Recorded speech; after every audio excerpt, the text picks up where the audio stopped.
पहले पर्दे के उस गाइड का जन्मदिन है जो पर्दे पर कभी पेइंग गेस्ट तो कभी गैम्बलर तो कभी ज्वेल थीफ बना, लेकिन अपने चाहने वालों के लिए आखिरी सांस तक सदाबहार बनारसी बाबू बना रहा। देवानंद का जन्म 26 सितंबर 1923 को पंजाब के गुरदासपुर में हुआ था। बंटवारे के बाद उनका जन्म स्थान भले ही पाकिस्तान के हिस्से चला गया हो, लेकिन सिनेमा के हिस्से एक ऐसा फनकार आया जिसकी अदायगी ने हर आम और हर खास को अपना मुरीद बना लिया।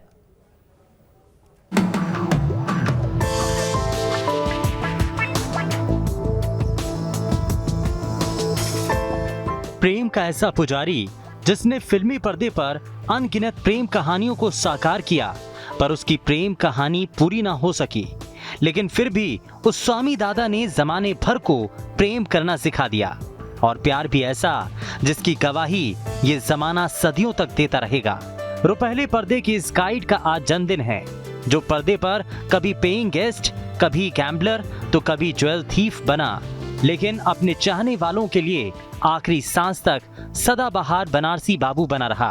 देवानंद का जन्म 26 सितंबर 1923 को पंजाब के गुरदासपुर में हुआ।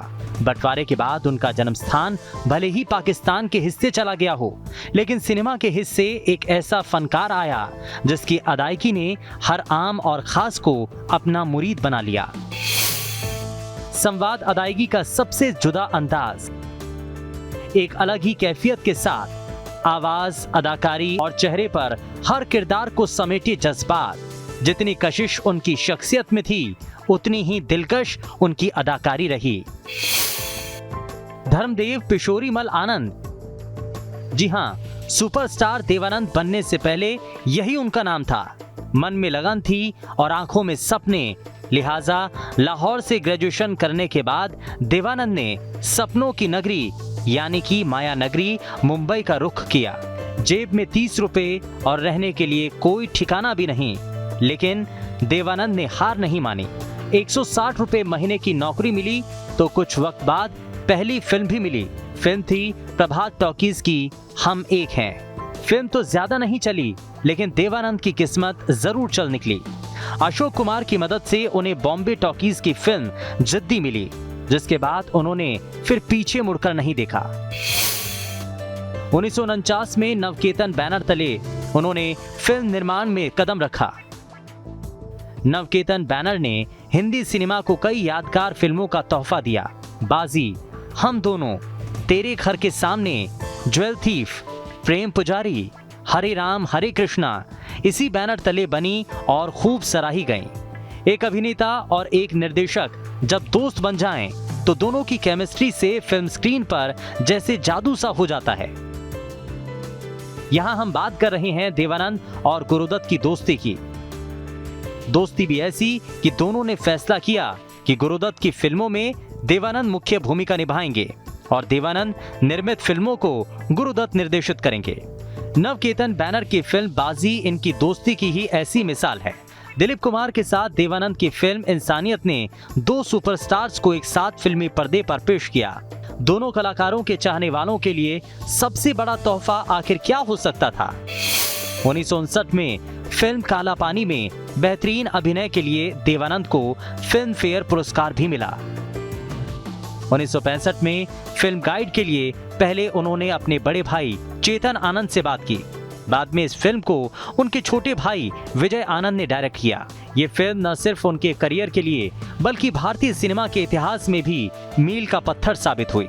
फिल्म जॉनी मेरा नाम और सीआईडी से भी देवानंद ने सफलता के नए कीर्तिमान रचे।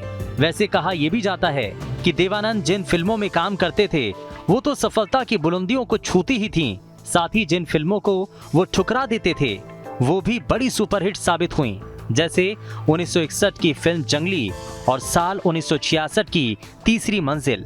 इतना ही नहीं, 1970 में फिल्म जंजीर को भी उन्होंने ठुकरा दिया था, जिसने न सिर्फ अमिताभ बच्चन का करियर संवार दिया बल्कि बॉलीवुड को भी हिट फिल्मों का एक ऐसा फॉर्मूला दिया जिसने हिंदी सिनेमा में सफलता के पैमाने बदल दिए। भारतीय सिनेमा में उनके योगदान के लिए उन्हें कई पुरस्कारों से नवाजा गया। साल 2001 में देवानंद साहब को पद्म भूषण से सम्मानित किया गया। वहीं 2002 में उन्हें दादा साहब फाल्के सम्मान मिला। बॉलीवुड में 6 दशकों से भी ज्यादा के सफर में देवानंद ने 100 से ज्यादा हिंदी फिल्मों में अभिनय किया। देव साहब के अभिनय का दायरा सिर्फ हिंदी फिल्मों तक ही सीमित नहीं रहा, कई अंग्रेजी फिल्मों में भी उन्होंने काम किया। एक अभिनेता के तौर पर तो उन्होंने लोगों के दिलों पर राज किया, साथ ही एक लेखक, निर्देशक और निर्माता के तौर पर भी अपनी अलग पहचान बनाई।